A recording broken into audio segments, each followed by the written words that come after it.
अब जो हमारा टॉपिक है उसका नाम है दो समतलों के बीच का कोण ज्ञात करना।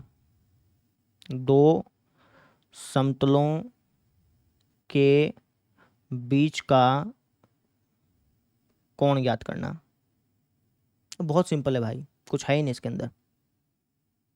देखो, तो जैसे मान लो कि आपको दो समतल दे दिए। एक समतल कुछ ऐसा दे दिया, ठीक है, और एक समतल आपको कुछ ऐसा दे दिया, और आपसे कह दिया कि भाई इन दो समतलों के बीच का कोण ज्ञात करो। इन दो समतलों के बीच का कोण ज्ञात करो, यानी कि ये एंगल आपको ज्ञात करना है भैया, है ना। ये एंगल कह लो, चाहिए एंगल कह लो, चाहिए एंगल कह लो, ये सारे के सारे सेम ही है। तो हमें ये एंगल ज्ञात करना है बेसिकली। अब ये एंगल कैसे ज्ञात करें भाई? तो ये एंगल ज्ञात करने के लिए आप एक काम करो। आपको ये दो समीकरण दे रखे हैं ना, तो समतल के जो समीकरण होते हैं वो इस रूप के होते हैं, पता हो तो आपको। R vector dot n one vector बराबर कोई संख्या, इसको मैं एस वन बोल देता हूँ।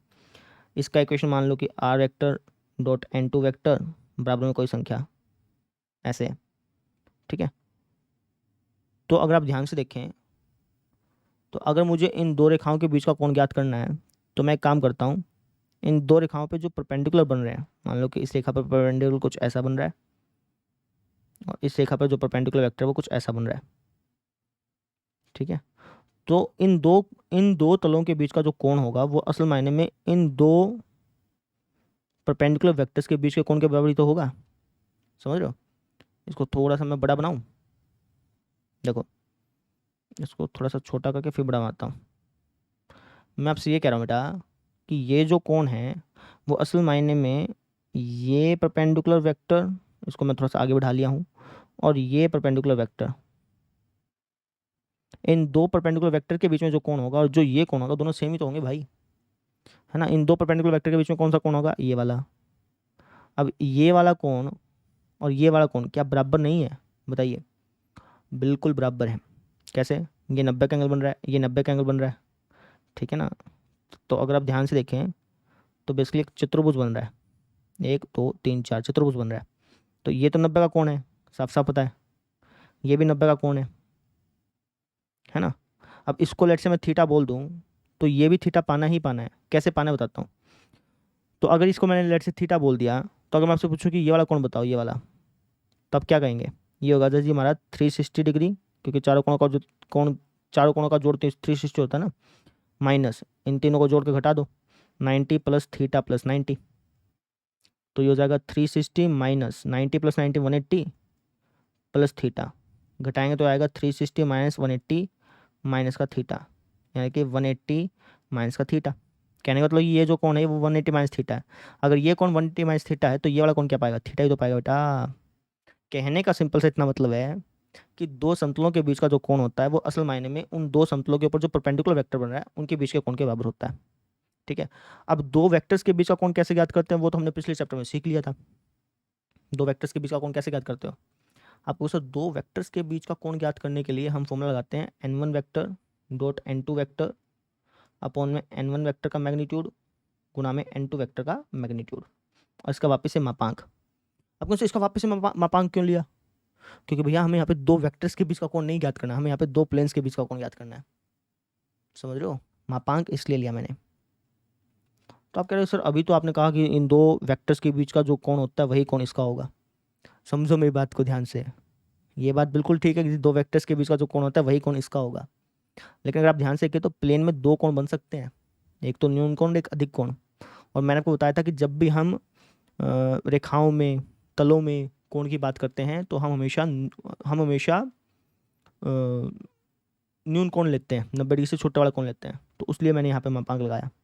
अगर मुझे असल मायने में इन दो वेक्टर्स के बीच में कोण ज्ञात करना होता ना, असल मायने में अगर दो वेक्टर्स के बीच का कोण ज्ञात करना होता, तब मैं यहाँ पे मापांक नहीं लगाता बेटा। लेकिन मुझे असल मायने में किनके बीच का कोण ज्ञात करना है? इन दो तलों के बीच में कोण ज्ञात करना है। उसके लिए हमने इसका सहारा जरूर लिया है, लेकिन कोण तो हमें दो तलों के बीच का ही ज्ञात करना है ना, इसलिए मैंने मापांक लगाया। समझ में आई मेरी बात? तो बस ये निकल गया आपका फॉर्मूला, सिंपल। अब अगर आप इसी को कार्तीय रूप में चेंज करना चाहें तो वो भी कर सकते हैं। कैसे चेंज करोगे? बस यहाँ पे वैल्यू पुट कर दो बेटा। n1 वेक्टर अगर मैं पूछूं तो n1 वेक्टर किस रूप का होता है? जो हमारा परपेंडिकुलर वेक्टर होता है वो किस रूप का हम बनाते हैं? आप कहेंगे उसको हम बनाते हैं ए आई कैप। ए आई कैप प्लस में बी जे कैप प्लस में सी के कैप, यही तो होता है इस रूप का।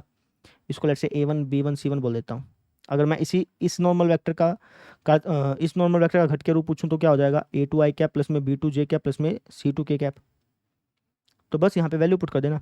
अब अगर आप इन दोनों की डॉट पुट करेंगे तो आपको कुछ ऐसा मिलेगा, A1 A2 प्लस में B1 B2 प्लस में C1 C2 अपॉन में अंडर रूट A1 का स्क्वायर प्लस में B1 का स्क्वायर प्लस में C1 का स्क्वायर अंडर रूट A2 का स्क्वायर प्लस में B2 का स्क्वायर प्लस में C2 का स्क्वायर। हो गया बस। अगर आप एक चीज़ नोटिस करें ना, तो ये दोनों फॉर्मूले सेम वैसे ही फॉर्मूले हैं जैसे आपके रेखाओं के बीच में कोण ज्ञात करने के फॉर्मूले थे, याद हो तो, है ना। दो रेखाओं के बीच का जो हम कोण ज्ञात करते थे उनका फॉर्मूला भी ऐसा ऐसा ही होता था, है ना। लेकिन उस फॉर्मूले में फ़र्क है। यहाँ पे जो A1 A2 B1 B2 C1 C2 लिखा है वो असल मायने में क्या है, जो परपेंडिकुलर वेक्टर हैं उसके कोफिशिएंट्स हैं बेसिकली। और वहाँ पर जब हम रेखाओं में A1 A2 B1 B2 C1 C2 लिखते थे उसका अलग मतलब होता था। उसका मतलब होता था कि जो रेखा की इक्वेशन हमें दे रखी है, जो रेखा की इक्वेशन हमें दे रखी है उसमें जो पैरेलल वेक्टर हैं उसके कोफिशिएंट, है ना। तो देखने में दोनों फॉर्मूले बेसिक सेम लगे लेकिन इनमें डिफरेंस था। तो बस आप ये दो फॉर्मूले याद रखिए। अब इससे संबंधित प्रश्न करवा देता हूँ, आपको अच्छी तरह से समझ में आ जाएगा। चलिए, अच्छा एक बात और, चूँकि ये वाले फॉर्मूले और जो लाइंस के बीच में एंगल ज्ञात करने वाले जो फॉर्मूले थे वो सेम थे, तो जो हमने लाइंस के बीच में एंगल ज्ञात करने से संबंधित जो कंसेप्ट वहाँ पे पढ़ा था वही सेम कंसेप्ट यहाँ पे अप्लाई हो जाएगा। जैसे वहाँ पे हमने पढ़ा था कि अगर कोई दो लाइन पैरेलल हों, अगर कोई दो लाइन पैरेलल हों तो उसका मतलब ये होता था कि भैया L1 L2 प्लस में M1 M2 प्लस में N1 N2 बराबर होगा 0 के, याद हो तो आपको, है ना। A1 A2 प्लस में B1 B2 प्लस में C1 C2 बराबर 0 वो भी होता था, उसको भी लिख सकते हैं, ठीक है ना। यही सेम कंसेप्ट यहाँ पे भी अप्लाई हो जाएगा, समझ रहे हो, ठीक है। अगर कोई दो रेखाएं पैरेलल हों तो वहाँ पे क्या कंसेप्ट लगाते थे, वहाँ पे लगाते थे कि भैया L1/L2 बराबर M1/M2 बराबर N1/N2, ये लगाते थे ना। सेम कंसेप्ट यहाँ पे प्लेन में भी अप्लाई हो जाएगा। और हम ये वाला भी लगाते थे A1/A2 बराबर B1/B2 बराबर C1/C2, तो सेम कंसेप्ट यहाँ भी अप्लाई हो जाएगा क्योंकि दोनों के फॉर्मूले सेम है ना बेटा, इसलिए। समझ में आ गई। तो इन चीज़ों का आप ध्यान रखिएगा। अब मैं आपको क्वेश्चन बताता हूँ, चलिए। अब ये वाला क्वेश्चन देखो बेटा, क्या क्या कि दो समतल हैं, एक समतल ये है और एक समतल ये है। इन दो समतलों के बीच का कोण जो है ना उसको सदिश सदिश विधि से ज्ञात करो। अच्छा देख लो, अगले ने क्या कहा है कि सदिश विधि से ज्ञात करना। इक्वेशन कार्तीय रूप में देके बोला कि सदिश विधि से ज्ञात करो या करो, तो कर लेते हैं, क्या दिक्कत है। सबसे पहले ये जो इक्वेशंस हैं इनको अपन कार्तीय रूप, इनको अपन सदिश रूप में चेंज कर लेते हैं, फिर सदिश वाला फॉर्मूला लगा देंगे अपन। तो सदिश रूप में कैसे चेंज करते हैं भैया, तो कार्तीय रूप से सदिश रूप में चेंज करना बहुत आसान है समतल को। कैसे, यहाँ पे लिखा है 2x प्लस में y माइनस 2z बराबर 5। तो अगर मैं इसका सदिश रूप लिखूंगा ना तो ये हो जाएगा r vector dot 2i cap plus में j कैप माइनस का 2k कैप माइनस का 5 बराबर 0, ये हो जाएगा इसका सदिश रूप, ठीक है ना। आप चाहें तो माइनस के 5 को उस तरफ लिख दीजिए, ठीक है। चलो मैं लिख भी देता हूँ। मानक रूप तो अगर हम देखें तो वो कुछ ऐसा ही होता था ना, तो इसका मैंने सदिश रूप ऐसे ऐसे बना लिया। अगर मैं इसका कहूँगी इसका सदिश रूप बताओ, तो इसका सदिश रूप हो जाएगा r vector dot 3i cap minus 6k j cap minus का 2k कैप बराबर 7। आप डायरेक्टली लिख सकते हैं, कोई दिक्कत नहीं है, आपको ऐसा नहीं कि करके दिखाने की जरूरत है, डायरेक्टली कर दो, कोई समस्या नहीं आएगी, है ना। तो प्लेन का अगर आपको कार्तीय समीकरण दिया हो तो उसको सदिश रूप में बदलना बहुत आसान है, ठीक है। तो आप यहाँ पे लिख दीजिएगा सदिश रूप में बदलने पर।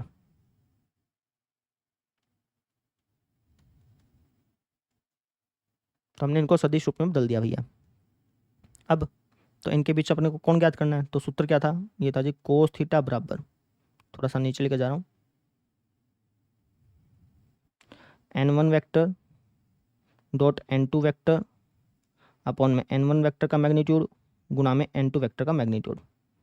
वैल्यू पुट करते हैं, n1 वेक्टर और n2 वेक्टर की डॉट पुट कर दो। ये n1 वेक्टर होता है आपको पता है ना, और ये n2 वेक्टर होता है, इनकी डॉट पुट करो तो आएगा जी 6 माइनस 6 प्लस का 4 बटे में n1 वेक्टर का मैग्नीट्यूड निकालना, यह आएगा जी हमारे पास 4 जमा 1 जमा 4।